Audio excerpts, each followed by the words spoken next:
Bom dia, amados irmãos, que a graça e a paz do nosso Senhor Jesus estejam com todos.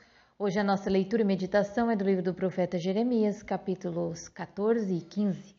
O capítulo 14 inicia com a descrição de uma calamidade na terra de Judá causada pela seca. Verso 4. A terra nada produziu porque não houve chuva e os lavradores decepcionados cobrem a cabeça. As pessoas estavam cobrindo suas cabeças em lamento, como era o costume do povo judeu diante das calamidades e sofrimentos. Toda a pecuária tinha cessado, alguns animais estavam até abandonando suas crias por falta de pasto. Mesmo reconhecendo claramente o desprazer divino que se manifestava, Judá se recusava a se arrepender e se reabilitar, retratando de maneira tocante os que estão perdidos no pecado e alienados das promessas da aliança. A dureza de seus corações os impedia de se arrependerem e converterem-se seus corações a Deus. Apesar de Deus haver proibido Jeremias de interceder pelo povo, ele é tomado pela angústia a tal ponto de orar pela sua libertação, dos versos 7 ao 10.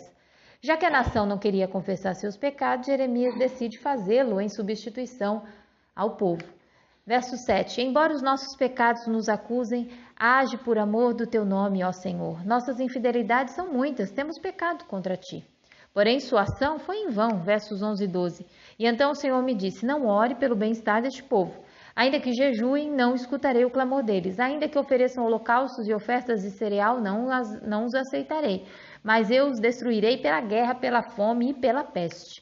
Dos versos 13 ao 16, Jeremias tenta apaziguar a ira de Deus, dizendo sobre a ilusão que o povo estava vivendo em decorrência das mentiras dos profetas que falavam ao povo que não haveria guerra nem fome, e sim prosperidade.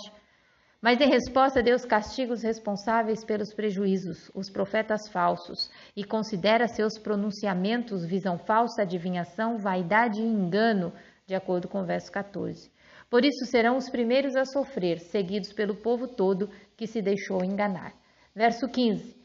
Por isso assim diz o Senhor, quanto aos profetas que estão profetizando em meu nome, embora eu não os tenha enviado e que dizem nem guerra nem fome alcançarão essa terra, aqueles mesmos profetas perecerão pela guerra e pela fome. Dos versos do 17 ao 22, Jeremias repete mais uma vez a sua súplica. Verso 20.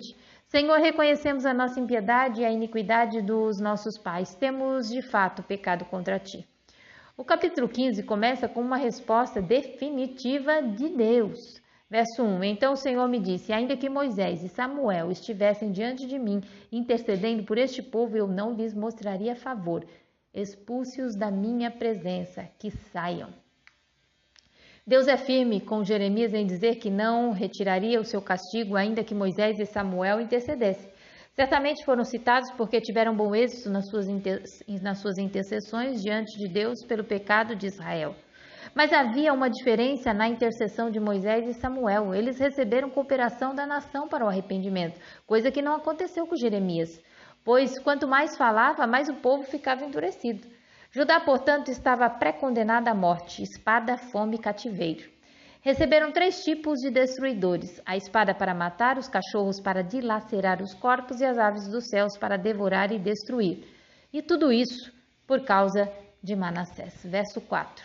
Eu farei deles uma causa de terror para todas as nações da terra por tudo o que Manassés, filho de Ezequias, rei de Judá, fez em Jerusalém. O rei Manassés cometeu abominações terríveis. 2 Reis, capítulo 21, verso 10 ao 15. E o Senhor disse por meio dos seus servos, os profetas, Manassés, rei de Judá, cometeu esses atos repugnantes, agiu pior do que os amorreus que o antecederam e também levou Judá a pecar com os ídolos que fizera. Portanto, assim diz o Senhor, o Deus de Israel, causarei uma tal desgraça em Jerusalém e em Judá que os ouvidos de quem ouvir a respeito ficarão zumbindo. Estenderei sobre Jerusalém o fio de medir utilizado contra Samaria e o fio de prumo usado contra a família de Acabe. Limparei Jerusalém como se lava um prato, lavando e virando-o de cabeça para baixo. Abandonarei o remanescente da minha herança e o entregarei nas mãos de seus inimigos. Serão despojados e saqueados por todos os seus adversários, pois fizeram o que eu reprovo e me provocaram a ira desde o dia em que seus antepassados saíram do Egito até hoje. Manassés também derramou tanto sangue inocente que encheu Jerusalém de um lado a outro. Além disso, levou Judá a cometer pecado, a fim de que fizessem o que o Senhor reprova. Os versos 5 ao 9 relatam que Deus não teria mais compaixão do seu povo como no passado, uma vez que perseveraram muito em rejeitar ao Senhor e lhe provocar a ira. Dos versos 10 ao 21, encontramos Jeremias se lamentando e replicando ao Senhor. Essa sessão confessional fornece uma visão do mais profundo interior do coração do profeta. Ele está separado do seu povo por causa do seu testemunho, mas ele também não tem escolha senão proclamar a palavra de Deus a uma nação teimosa. Ele é um homem só, triste, mas que tem a alegria de ter Deus vivendo em seu coração. Verso 16: Quando as tuas palavras foram encontradas, eu as comi. Elas são a minha alegria e o meu júbilo, pois pertenço a ti, Senhor Deus dos exércitos. Dos versos 10 ao 14, profundamente emocionado, o profeta reflete sobre o seu destino e expressa o desejo de nunca ter nascido, como fez o piedoso Jó diante do seu sofrimento. Jeremias ele reclama que, apesar de ter vivido uma vida justa, todos os amaldiçoam. Isso não é surpreendente, considerando os ataques amargos que ele fazia contra os seus compatriotas. No futuro, quando vier a calamidade, seus antigos opositores correrão a ele, pedindo que ele interceda em seu favor. Jeremias 42, versos 1 ao 3. E então todos os líderes do exército, inclusive Joanã, filho de Cariá, e Jezanias, filho de Osaías, e todo o povo, desde o menor até o maior, aproximaram-se do profeta Jeremias e lhe disseram: Por favor, ouça a nossa petição e ore ao Senhor, ao seu Deus, por nós e em favor de todo esse remanescente. Pois como você vê, embora fôssemos muitos, agora só restam poucos de nós. Ore rogando ao Senhor, ao seu Deus, que nos diga para onde devemos ir e o que devemos fazer. Muitas vezes somos perseguidos por denunciar o pecado e falar a verdade, mas na hora da tribulação somos lembrados por servir ao Deus vivo. Dos versos 15 ao 21, nessa passagem, Jeremias expressa seu sentimento de total solidão no meio de um povo obstinado. Verso 17. Jamais me sentei na companhia dos que se divertem, nunca festejei com eles, sentei-me sozinho porque a tua mão estava sobre mim e me enchestes de indignação. Quando a palavra de Deus veio a Jeremias, ele a recebeu com avidez, mas isso foi a causa do seu isolamento.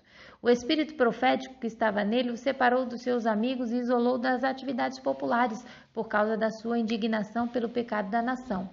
Em sua tristeza, Jeremias acredita que a sua dor é permanente e a sua doença incurável. Todavia, em sua resposta, Deus reafirma o princípio básico de que a obediência e arrependimento verdadeiros garantem perdão e bênçãos. Verso 19. Assim respondeu o Senhor: Se você se arrepender, eu o restaurarei para que possa me servir. Se você disser palavras de valor e não indignas, será o meu porta-voz.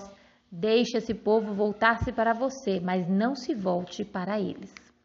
Essa seção do capítulo 15 encerra com a garantia de Deus ao profeta de que ele guardaria e o livraria de todos que se levantassem contra ele. Versos 20 e 21. Eu farei de você uma muralha de bronze fortificada diante deste povo. Lutarão contra você, mas não o vencerão, pois estou com você para resgatá-lo e salvá-lo, declara o Senhor. Eu o livrarei das mãos dos ímpios e o resgatarei das garras dos violentos. Podemos concluir que essa batalha não era de Jeremias, mas do Senhor. Diante disso, precisamos aprender a descansar em Deus e entregar a nossa luta em suas mãos, sabendo que é Ele quem luta e vence por nós. Aleluia. Salmo 28, versículo 7. O Senhor é a minha força e meu escudo, nele o meu coração confia e dele recebo ajuda. Meu coração exulta de alegria e com o meu cântico lhe darei graças. Que Deus vos abençoe e até amanhã, se Deus quiser, com os capítulos 16 e 17.